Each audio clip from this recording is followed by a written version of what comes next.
निवेदन दिलं? काय मागच्या महिन्यामध्ये झालेल्या जिल्हा नियोजन समितीच्या बैठकीमध्ये अनुसूचित जाती आणि नवबौद्ध घटकांच्या वस्तीमधले जे विकास कामं आहे त्या सगळ्या विकास कामांना पालकमंत्री चंद्रशेखर बावनकुळे यांनी स्टे दिला आहे, स्थगिती दिली आहे। आज आम्ही जिल्हाधिकाऱ्यांना निवेदन देण्यात आलेलं आहे। कलेक्टरकडे मागणी केली की तो स्टे लवकरात लवकर हटवावा। दलित वस्तीतल्या विकास कामांवर स्टे म्हणजे अनुसूचित जातीतील वस्तीचा विकास रोखण्याचा हा प्रकार आहे। भाजप आणि पालकमंत्री बावनकुळे यांनी मिळून केलेलं हे षडयंत्र आहे की अनुसूचित जातीतील वस्तीचा विकास झाला नाही पाहिजे आणि तो विकास कुठेतरी थांबला पाहिजे, हे त्यांचं षडयंत्र आहे। आम्ही ते सक्सेस होऊ देणार नाही।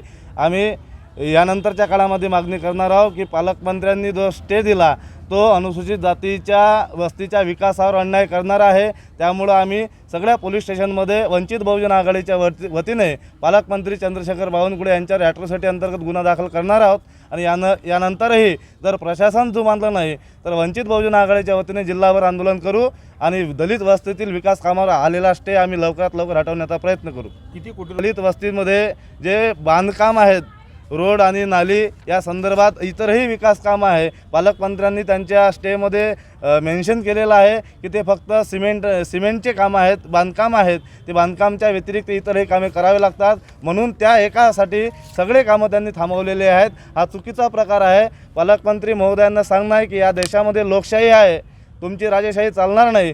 संविधानिकदृष्ट्या दलित वस्तीतले मंजूर कामं, प्रशासकीय मंजुरात असलेले कामं थांबवता येत नाहीत, ते बदल करता येत नाही, हा नियम आहे। हा नियम असतानासुद्धा पालकमंत्रीसारख्या व्यक्तीने असा प्रकार करणे गैर आहे, हे असंवैधानिक आहे असं आमचं मत आहे। पूर्ण झाल्या नाही तर सगळ्या पोलीस स्टेशनमध्ये पालकमंत्र्यांच्या विरोधात ॲट्रॉसिटी अंतर्गत गुन्हा दाखल करू आणि जिल्हा लेवलवर पूर्ण तीव्र आंदोलन वंचित बहुजन आघाडीच्या वतीने करण्यात येईल।